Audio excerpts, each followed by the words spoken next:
마가복음 11장 11절부터 14절까지 돌아가면서 한 절씩 읽습니다. 예수께서 예루살렘에 이르러 성전에 들어가사 모든 것을 둘러보시고 때가 이미 저물매 12 제자를 데리시고 베다니에 나가시니라. 이튿날 그들이 베다니에서 나왔을 때에 예수께서 시장하신지라. 멀리서 잎사귀 있는 한 무화과 나무를 보시고 혹 그 나무에 무엇이 있을까 하여 가셨더니 가서 보신즉 잎사귀 외에 아무것도 없더라. 이는 무화과의 때가 아님이라. 예수께서 나무에게 말씀하여 이르시되 이제부터 영원토록 사람이 내게서 열매를 따먹지 못하리라 하시니 제자들이 이를 듣더라. 아멘.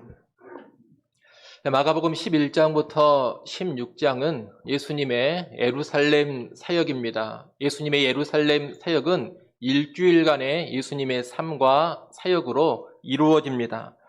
안식 후 첫날, 오늘날로 하면 일요일, 주일입니다. 그 주일에 예수님은 예루살렘 성에 나귀 새끼를 타고 들어가셨습니다. 나귀 새끼를 타고 예루살렘에 입성하신 것은 구약 스가랴 선지자의 예언을 성취하는 것입니다. 동시에 예수님께서 겸손의 왕이시요 또한 평화의 왕이심을 보여주는 것입니다. 이 겸손의 왕이요 평화의 왕이신 예수님은 이제 예루살렘에서 십자가를 지실 겁니다. 그러나 예수님 주변의 무리는 이 사실을 전혀 알지를 못합니다. 많은 무리는 나귀 새끼를 타고 입성하신 예수님께 환호했지만 그 환호는 정치적이고 군사적인 메시아를 기대하는 환호였습니다.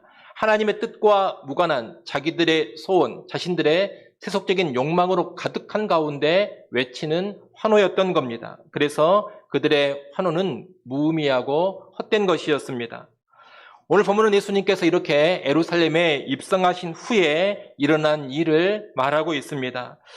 예루살렘에 입성하신 예수님은 가장 먼저 어디로 가시느냐? 성전으로 가십니다. 11절을 보십시오. 11절에 보면 예수님은 성전에 들어가서 모든 것을 둘러보셨다고 합니다. 여러분, 예루살렘에는 성전만 있는 것이 아닙니다. 이 예루살렘에는 헤롯 왕이 거하는 헤롯 궁궐도 있고 또 마카비 궁궐이라는 곳도 있습니다. 대제사장의 관저도 있습니다. 로마 군대가 거주하고 있는 안토니오 요새라는 곳도 있습니다. 또 많은 사람들이 있는 큰 시장도 있습니다. 그러나 예수님은 그런 곳으로 가시지를 않았습니다. 어디로 가셨느냐? 바로 성전으로 가셨습니다. 성전에 들어가셔서 성전의 모든 것을 꼼꼼히 다 둘러보셨습니다. 이것은 예수님께서 그 무엇보다 성전에 아주 깊은 관심을 가지고 계심을 보여주는 것입니다. 그리고서 날이 저무니 예수님은 12제자를 데리시고 예루살렘 인근의 베다니 마을로 나가십니다. 그리고 이 베다니에서 하루를 묵습니다. 이튿날 월요일입니다. 이날 예수님은 베다니에서 나와 다시 예루살렘으로 들어가시는데 식사를 하지 않으셨던 것 같습니다. 그래서 시장길을 느끼셨습니다. 시장하신 예수님은 잎사귀가 무성한 한 무화과 나무를 발견하셨습니다. 그리고 혹시 그 무화과 나무에 열매가 있을까 기대하면서 가까이 가셨습니다. 그러나 가까이 가보니 열매가 하나도 없었습니다. 그러자 예수님께서는 이 무화과 나무를 향해서 영원토록 열매를 맺지 못하리라 이런 저주의 말씀을 하십니다. 14절 말씀을 여러분 보십시오. 여러분이 14절 한번 읽습니다. 예수께서 나무에게 말씀하여 이르시되 이제부터 영원토록 사람이 내게서 열매를 따먹지 못하리라 하시니 제자들이 이를 듣더라. 예수님께서 무화과 나무를 저주하셨는데 이 저주를 이해하는 것이 쉽지는 않습니다. 왜냐하면 13절 맨 끝에 보면 이는 무화과의 때가 아니라 이 말씀이 있기 때문입니다. 이 말씀 때문에 많은 사람들이 예수님의 행동에 대해서 오해를 합니다. 무화과의 때가 아니라고 했습니다. 무화과의 때가 아니라고 했는데 이런 때 무화과 열매를 찾으시는 예수님의 모습이 이해가 가지 않습니다. 더욱이 무화과의 때가 아닌데 열매가 없다고 해서 저주하신 모습은 더더욱 이해가 가지를 않습니다. 예수님이 배가 고프셔가지고 괜히 화를 내시는 것인가? 저주받은 무화과 나무는 웬 날벼락인가? 얼마나 황당한 저주인가? 이런 생각이 든다는 겁니다. 그러나 이런 생각들은 이 지역의 무화과 나무를 잘 알지 못하는 데서 기인하는 오해들입니다. 유대 지역의 무화과 나무는 한 해에 여러 번 열매를 맺습니다. 우리 달력으로 3월, 4월경에 이 지역의 무화과 나무는 처음 열매를 맺습니다. 그것을 가리켜서 첫 열매 또는 이른 열매라고 합니다. 이 첫 열매를 히브리어로 뭐라고 부르느냐? 파게라고 부릅니다. 이 파게는 열매이기는 하지만 아직 제대로 된 열매는 아닙니다. 단맛도 덜하고 크기도 아주 작습니다. 온전한 열매가 아닙니다. 그래서 무화과 농장을 하는 사람들은 이 파게는 따지 않고 그냥 놔둔 채 가난한 사람들이 와서 따먹게 합니다. 무화과 나무는 이 첫 열매인 파게가 열린 후에 잎사귀가 무성해지면서 다시 열매가 맺힙니다. 그때부터가 본격적인 무화과 나무의 열매입니다. 이 본격적인 무화과 열매는 7월경에 열립니다. 오늘 본문 13절에 무화과의 때가 아니라 이 말씀은 이 본격적인 무화과 나무 열매 철이 아니다 이런 뜻입니다. 예수님이 예루살렘에 입성하실 때는 6월절 무렵입니다. 이때가 3월, 4월경입니다. 바로 무화과 나무의 첫 열매 파게가 열리는 때인 겁니다. 그래서 예수님은 이 파게를 기대하시며 무화과 나무에 가까이 가신 겁니다. 더욱이 이 무화과 나무는 잎사귀가 무성했습니다. 보통 파게가 열린 후에 잎사귀가 무성해지기 때문에 잎사귀가 무성한 이 무화과 나무를 봤을 때 충분히 무엇을 기대할 수가 있느냐? 이 파게 열매를 기대할 수가 있는 겁니다. 정상적인 나무라면 잎사귀가 무성하다면 파게가 열려 있는 것이 당연합니다.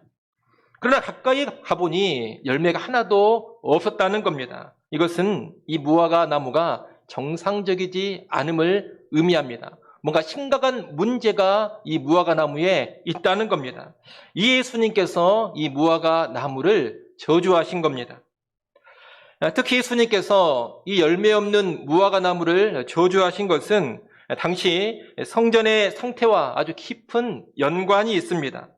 여러분, 성경에 기록된 예수님의 행적은 다 의미가 있는 것들입니다. 아무 의미도 없는 것을 성경이 기록해 두지 않습니다. 이 무화과 나무를 저주하신 일도 의미가 있기 때문에 예수님께서 하신 것이고 성경에 기록이 된 겁니다. 이 무화과 나무를 향한 저주는 예수님이 어떤 메시지를 주고자 하신 일입니다. 그러면 어떤 메시지냐? 종교적인 의식은 무성하지만 하나님이 원하시는 열매는 전혀 없었던 성전에 대한 심판의 메시지입니다. 예수님은 전날 성전에 들어가셨다 했습니다. 성전에 들어가셔서 성전의 모든 것을 다 둘러보셨습니다. 그때 예수님은 무엇을 보셨느냐? 성전의 타락과 부패를 여실히 보셨습니다. 성전의 상태는 너무나도 심각했습니다. 그래서 이 무화과 나무를 저주하신 후에도 예수님께서는 바로 무슨 일을 하시느냐? 우리가 다음 주에 볼 내용입니다만 성전에 들어가셔서 성전 안에 그 부패한 행위들을 다 척결해버리는 일을 하십니다. 이런 일련의 흐름을 보면 무화과 나무 저주는 성전과 아주 깊은 연관이 있는 겁니다. 잎사귀는 무성하지만 열매가 없는 무화과 나무는 예수님 당시의 성전과 똑같습니다. 당시 성전은 종교적인 제의는 아주 무성했습니다. 6월절만 하더라도 얼마나 성대하게 치렀는지 모릅니다.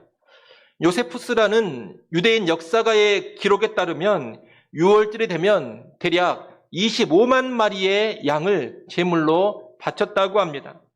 또 6월절 절기에 참석하러 온 유대인들의 숫자를 헤아리면 최소 수십만 명에서 최대 250만 명 정도가 됩니다. 여러분, 100만 명이 넘는 사람들이 모여서 25만 마리의 양을 바치는 그런 절기를 한번 생각해 보십시오. 얼마나 성대하고 얼마나 화려합니까? 엄청난 절기입니다. 유월절을 그토록 성대하게 지켰다는 겁니다. 그런데 이런 유월절 절기 말고도 성전에서는 다른 많은 절기들이 성대하게 지켜지고 있었습니다. 또 성전에서는 무수한 제사가 드려지고 있었고 허다한 제물이 바쳐지고 있었습니다. 한마디로 이스라엘 백성이 성전에서 행하는 종교의식, 종교적인 모임은 차고도 넘쳤습니다. 하지만 그럼에도 불구하고 실제 하나님이 원하시는 삶의 열매는 전혀 없었다는 겁니다. 성전에서 행해지는 제사나 종교의식은 무성한데 삶의 열매는 전혀 없는 것. 이것은 구약의 선지자들이 줄곧 책망을 했던 모습입니다. 여러분이 구약 선지서를 보면 이런 모습을 책망하는 구절이 한두 군데가 아닙니다. 우리가 대표적으로 이사야서 말씀만 한 군데 보겠습니다. 이사야 1장 11절 말씀을 한번 보십시오. 이사야 1장 11절 말씀 여러분이 읽습니다. 여호와께서 말씀하시되 너희의 무수한 재물이 내게 무엇이 유익하뇨? 나는 순양의 번제와 살찐 짐승의 기름에 배불렀고 나는 수송아지나 어린 양이나 순염소의 피를 기뻐하지 아니하노라. 하나님은 성전에서 드려지는 수많은 제물의 희생을 기뻐하지 않으신다 그럽니다. 그런 수많은 제사와 제물은 나에게 아무런 유익이 없다 하십니다. 왜 그렇습니까? 성전에서 무수한 제사를 드리고 무수한 제물을 바치면서도 그들의 삶이 악했기 때문입니다. 이사야 1장 16절, 17절 말씀을 또 하나 보십시오. 이사야 1장 16절, 17절 말씀 여러분이 다시 한번 읽어보십시오. 읽습니다. 너희는 스스로 씻으며 스스로 깨끗하게 하여 내 목전에서 너희 악한 행실을 버리며 행악을 그치고 선행을 배우며 정의를 구하며 학대받는 자를 도와주며 고아를 위하여 신원하며 과부를 위하여 변호하라 하셨느니라. 아멘.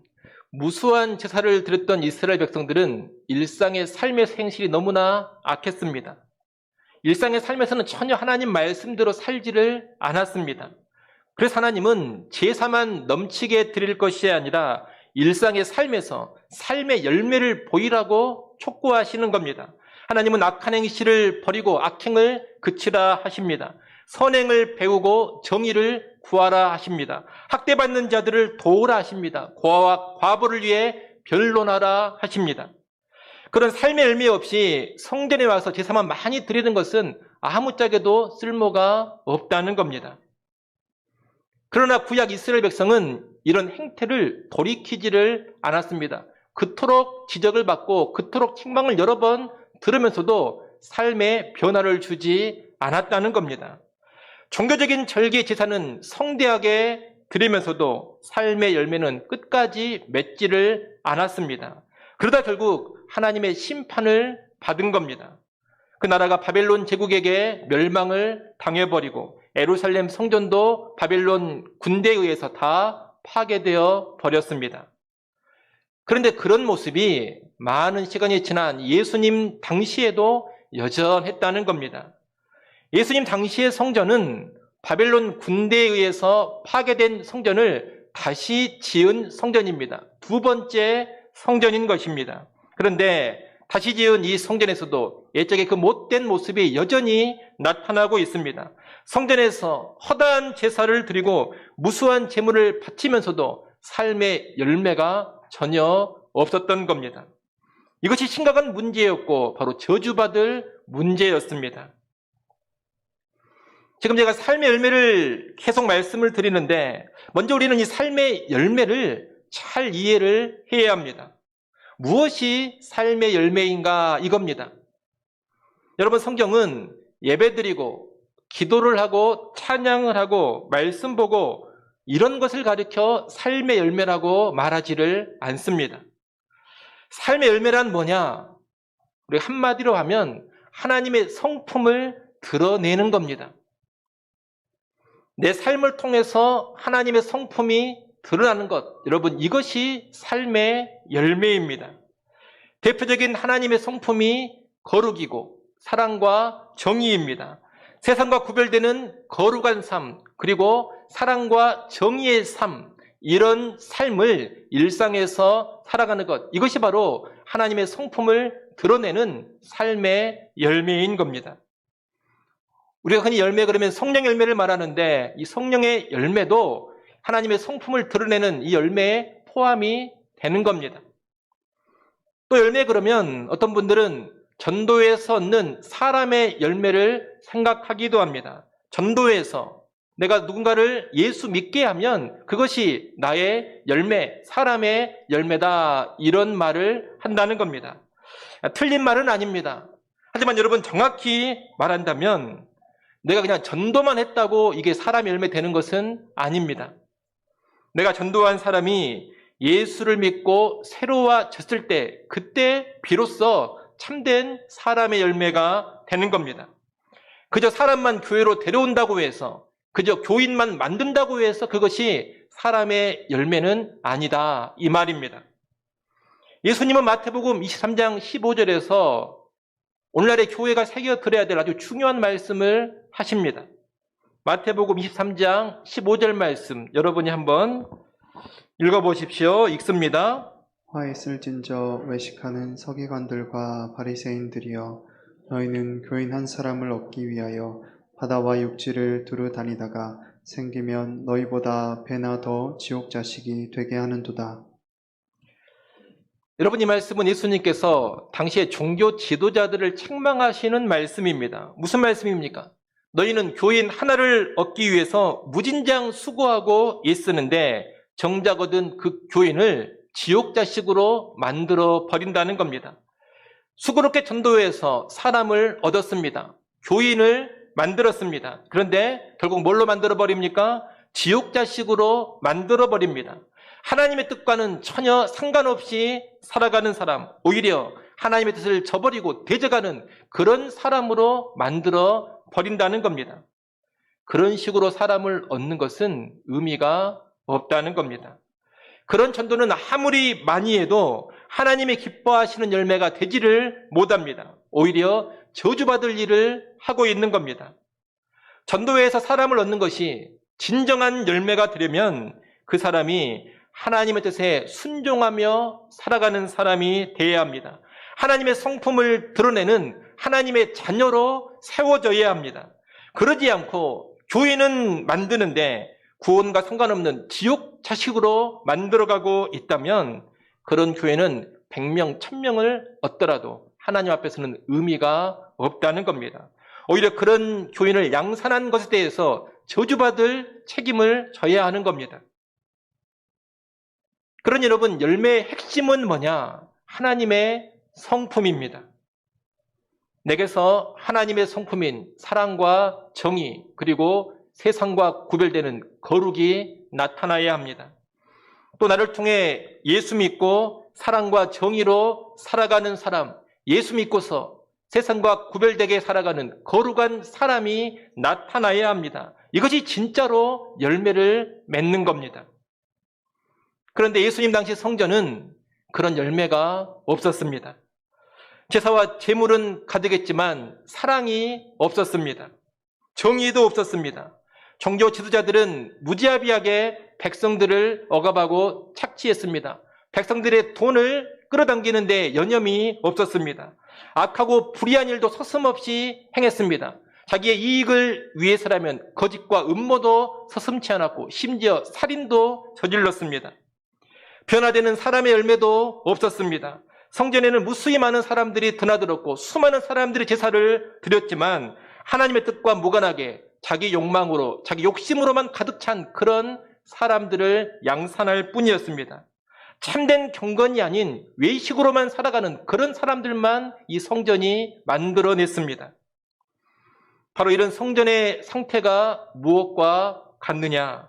잎사귀는 무성하지만 열매가 하나도 없었던 무화과 나무와 같다는 겁니다.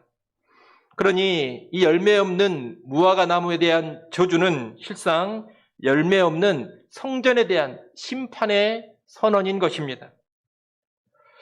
결국 이 무화과 나무 저주 사건을 통해서 우리는 무엇을 배워야 하느냐?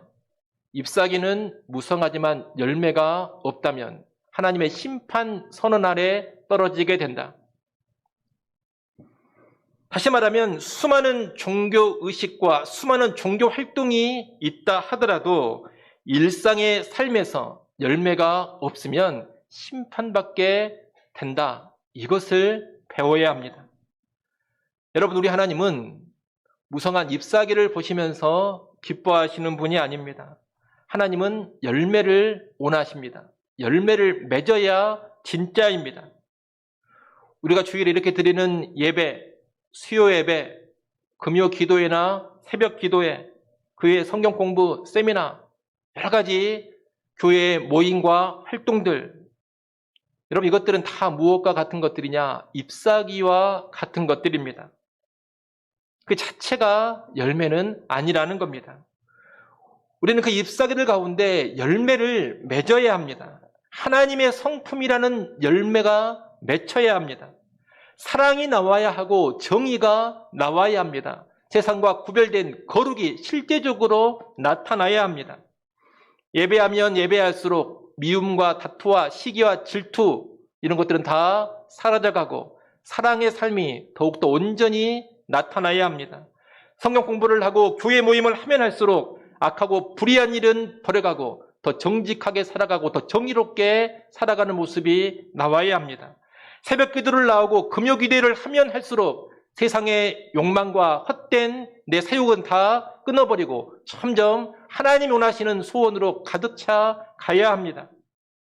그런 모습이 없다면 우리의 예배라든가 우리의 기도회라든가 우리의 성경 공부 모임은 아무런 의미가 없는 겁니다.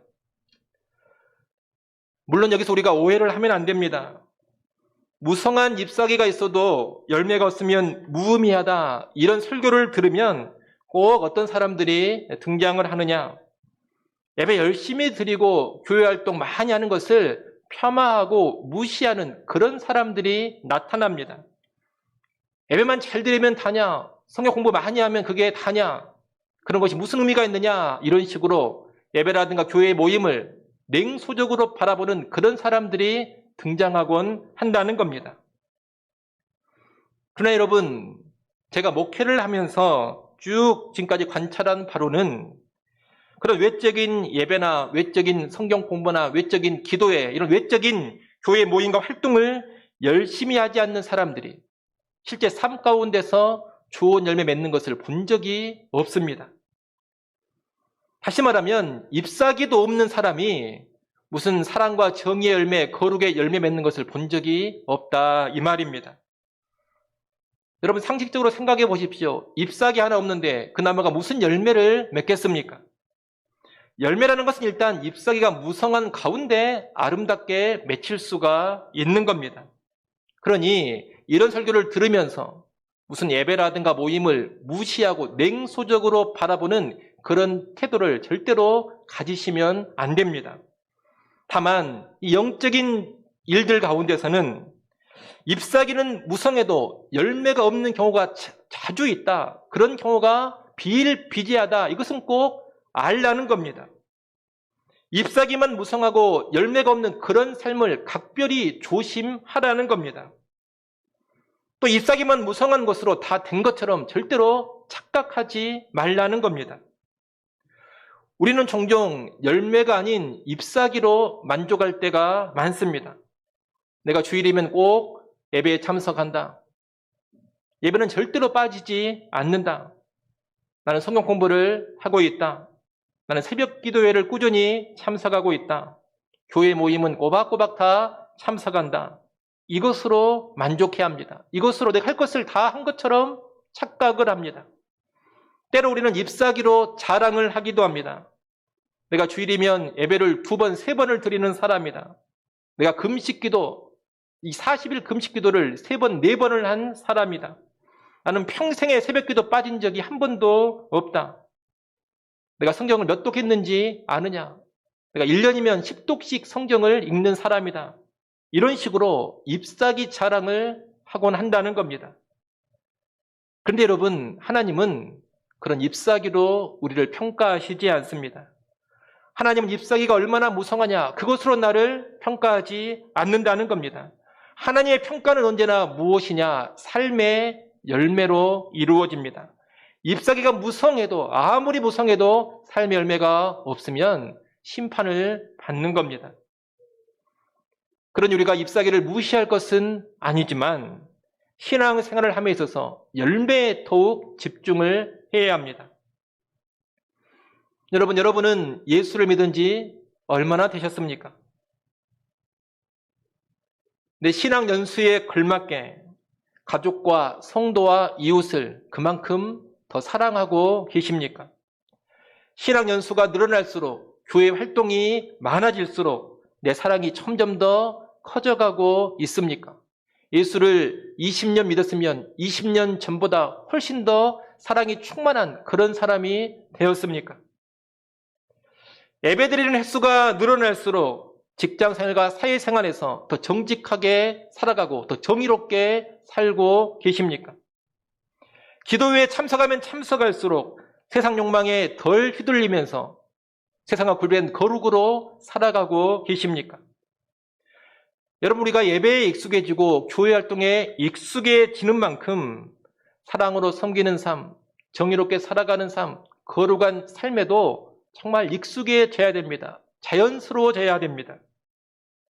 그것이 마땅하다는 겁니다. 우리의 잎사귀만큼 사랑과 정의 열매가 맺혀져야 되고 우리의 잎사귀만큼 거룩의 열매가 맺어져야 합니다.